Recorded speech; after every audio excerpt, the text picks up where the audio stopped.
ಆದರ್ಶ್, ನೀನ್ ಈ ತರ ಸೈಲೆಂಟ್ ಆಗಿರೋದು ಸರಿಯಲ್ಲ. ನಾನು ಇನ್ನೇನು ಹೇಳಿ, ಸ್ಕೂಲ್ ಟೈಮಿಂದ ನಂಗೆ ಆ್ಯಕ್ಟಿಂಗ್ ಮೇಲೆ ಎಷ್ಟು ಪ್ರೀತಿ ಇದೆ ಅಂತ ನಿಮಗೆ ಗೊತ್ತು. ಈಗಾಗಲೇ ನನ್ನನ್ನೇ ನಾನು ಬಲವಂತವಾಗಿ 9 to 5 ಜಾಬ್ಗೆ ಫಿಕ್ಸ್ ಆಗ್ಬಿಟ್ಟಿದ್ದೀನಿ. ವಾಪಸ್ ಬರದೇ ಇರೋ ಆಲೋಕಕ್ಕೆ ಸೇರ್ಕೊಂಡಿರೋದು ನನಗೂ ಇಷ್ಟ ಇಲ್ಲ. ಆದರ್ಶ್, ನಿನ್ ಸ್ಟ್ರಗಲ್ ಹೋರಾಟ ನನಗ್ ಅರ್ಥ ಆಗುತ್ತೆ. ಬಟ್ ಆದ್ರೆ ನಮ್ಮ ಮನೇಲಿ ಆಲ್ರೆಡಿ ಮದ್ವೆ ಮಾತುಕತೆ ನಡೀತಾ ಇದೆ. ಅಟ್ಲೀಸ್ಟ್ ಒಂದೇ ಒಂದ್ ಚಾನ್ಸ್ ಕೊಟ್ಟಿದ್ರೆ ನಮ್ ರಿಲೇಶನ್ಶಿಪ್ ಬಗ್ಗೆ ಮನೇಲಿ ಹೇಳ್ಕೊಂತಿದ್ದೆ. ಇನ್ನೂ 1 ವರ್ಷ ಅಂತ ಅಂದ್ರೆ ನಿಜವಾಗ್ಲೂ ನಮ್ ಪ್ರೀತಿ ನಾನು ಉಳಿಸ್ಕೊಳಕ್ ಆಗಲ್ಲ ಆದರ್ಶ್. ನಂಗೆ ನಿಜವಾಗ್ಲೂ ನನ್ನ ಮೇಲೆ ನಂಬಿಕೆ ಇದೆ.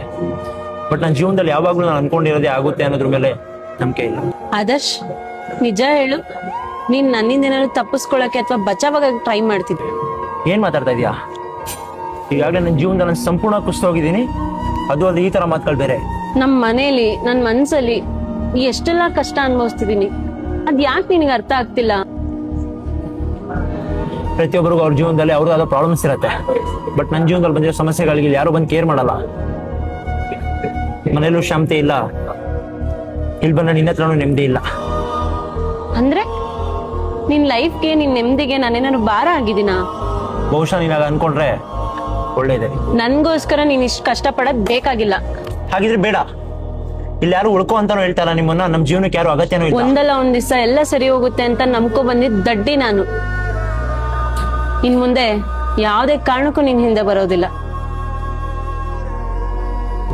ಬಹುಶಃ ಅದು ಒಳ್ಳೇದೆ. ನನ್ನ ಒಬ್ನಾಗ ಬಿಟ್ಬಿಡು, ಒಂಟಿಯಾಗಿ ಹೆಂಗೋ ಬದುಕೋತೀನಿ. I am done with you. ನಿಂಗೇನು ಹುಚ್ಚ ವರ್ಷ? ಇಷ್ಟು ವರ್ಷ ನನ್ನ ಜೊತೆಗಿದ್ದು ಯಾಕೆ ಸಡನ್ಲಿ ಈಗ ಹಠ ಮಾಡ್ತಾ ಇದೀಯಾ? ಏನು ಹಠನ? ನಿನಗೆ ಇದು ಹಠದ ತರ ಅನ್ನಿಸ್ತಿದ್ಯಾ? ನನ್ ಜೀವನನೇ ನಿನ್ಗೋಸ್ಕರ ಇಟ್ಟಿದ್ದೀನಿ. ಅಂತದ್ರಲ್ಲಿ ನಿನಗ್ ನಿನ್ ಜೀವನ ಅಷ್ಟೇ ಮುಖ್ಯ. ಸೆಲ್ಫಿಶ್. ಇವತ್ ನಿನಗ್ ನಾನೇ ಬೇಡವಾದಲ್ಲ?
ಅದು ನಿನ್ನೆ ನಾನು ಹಾಗೆಲ್ಲ ಮಾತಾಡ್ಬಾರ್ದಿತ್ತು ಆದರ್ಶ್. ಸಾರಿ.